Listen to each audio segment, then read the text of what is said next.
এই royal agent এটার মনে লিঙ্ক টিং কোথায় আছে, মির্জা ফখরুলের লিঙ্ক টিং কোথায় বিএনপির কাছে আছে, যেই জন্য এটাই আওয়ামী লীগের কাছে, আওয়ামী লীগ যা বলে ওইটা বলতে বাধ্য হচ্ছে। 2 দিন আগে বলছে বিজয় সরণিতে শেখ মুজিবের যখন এই হচ্ছে মূর্তি টেনে ধরে ছিঁড়ে ফেলছে, কোন নাকি তখন নাকি লুঙ্গি টুঙ্গি ভিজা যাচ্ছে কষ্টে। এই বদমাইশের আগেও একবার বলেছে 7ই মার্চ নিয়ে তার কোনো নাই। বিজয় সরণির সামনে শেখ মুজিবুর রহমানের যে মূর্তিটা ছিল, দেখি অসংখ্য মানুষ সেই মূর্তিকে দড়ি বেঁধে টেনে তিনি তো আমাদের নেতা ছিলেন, তাই না? স্বাধীনতা যুদ্ধের সমাজে তার বিরাট ভূমিকা ছিল। মির্জা ফখরুল যদি নারী টারি নিয়ে ভিডিও টিডিও রেখে থাকে, আগে থেকে বলে দেন, বুড়া বয়সে মান সম্মান নষ্ট করেন না, যে আমাকে এইভাবে ট্রাপে ফেলে এটা করেছিল, আমিও যৌবনের উত্তেজনায় ঠিক থাকতে পারি নাই, এরকম একটা করেছিলাম, তো মাফ করে দেন। বাংলাদেশের মানুষ মাফ করে দেবে, আওয়ামী লীগ ছাড়া বাংলাদেশের অন্য মানুষ এখন অন্য কাউকে সত্য মনে করেন, মাপ চান মাফ করে দেবে। আর যদি মাল নেওয়ার কারণে শুধু আওয়ামী লীগের কাছ থেকে মাল নিচ্ছেন, সেগুলো ভিডিও টিডিও থাকে, ওইটার জন্য মাপ চান। এসব শয়তানি পান্ডামি এগুলি বন্ধ করেন। বাংলাদেশের মানুষকে এই যে ভারত বিরোধিতা আর শেখ মুজিবের এই প্রেম প্রীতি 72 থেকে 75 এগুলো বুঝাইতে আমাদের অনেক কষ্ট করতে হয়েছে। এক একটা প্রোগ্রাম বানাইতে 6 মাস 9 মাস পর্যন্ত কষ্ট করতে হয়েছে, লেখালেখি, ভয়েস দেওয়া, এগুলি এডিটিং করা, বহুত কষ্ট করতে হয়েছে। এগুলো করে এই দেশের মানুষকে বুঝিয়েছি। আপনার চাইতে আপনার মতো এরকম এই একবার এক দলে যাওয়া লোক না। আপনি তো বাম করতেন, বিএনপিতে এসে তারপরে বসেছেন। আপনার বিএনপির যিনি চেয়ারপারসন আছেন, আপনার বাপ আপনার চাইতে ভালো জানে।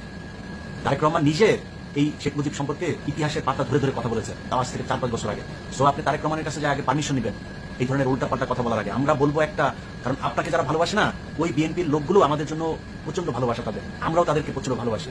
তো আপনার কাছ থেকে যখন একটা শুনবে, আমার কাছ থেকে যখন আরেকটা শুনবে, তারা কনফিউজ হয়ে যাবে। আর আপনি যদি মনে করেন আপনি ঠিক, আপনি আমাকে বলেন যে কোন বইতে কোন কারণে আপনি শেখ মুজিবকে জাতির জনক, জাতির পিতা, 7ই মার্চ নিয়ে কোনো বিতর্ক নাই, এখনো শেখ মুজিবের ছবি মূর্তি ভাঙলে আপনার কষ্ট লাগে, আপনি আমাকে বলবেন কোন কারণে। আর আমি আপনাকে আপনার বাপ দাদা যারা ছিল, সেই আতাউর রহমান খান, মনসুর আহমেদ, তোফায়েল আহমেদ, এরকম যারা আপনার বই লিখে গেছে, তাদের বইয়ের পৃষ্ঠা ধরে ধরে আপনার পাঠিয়ে দিব, আপনার জিজ্ঞেস করেন। সেই বইতে লেখা আছে যে আপনার শেখ মুজিব বাপ, যার মেয়ের কাছ থেকে টাকা পয়সা নিয়ে চলতেন 15 বছর, আপনার এই বাপ কত জাউলা ছিল, আপনাদের বইয়ের পৃষ্ঠা ধরে ধরে তারপরে বলে দেবো।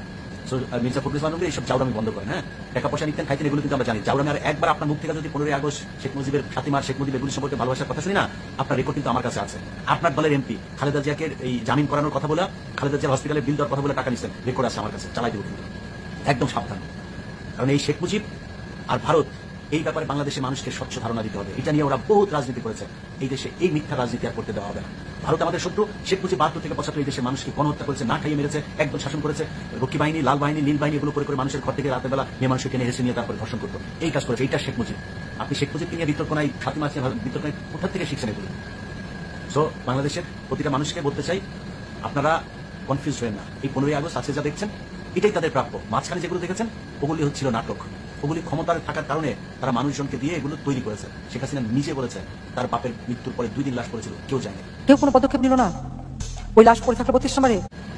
অতএব শেখ হাসিনা যেটা বলেছে, আল্লাহ ওই শেখ হাসিনার বাপের এই কারণেই আল্লাহ যখন মানুষকে দিয়ে মুনাজাত করে, মুনাজাতের মধ্যেও হুজুরা উল্টাপাল্টা কথাবার্তা বলে ফেলে। জাতির জনক এবং তার পরিবারকে যারা হত্যা করেছে, আল্লাহ সকলকে তুমি জান্নাত দান করে দিও।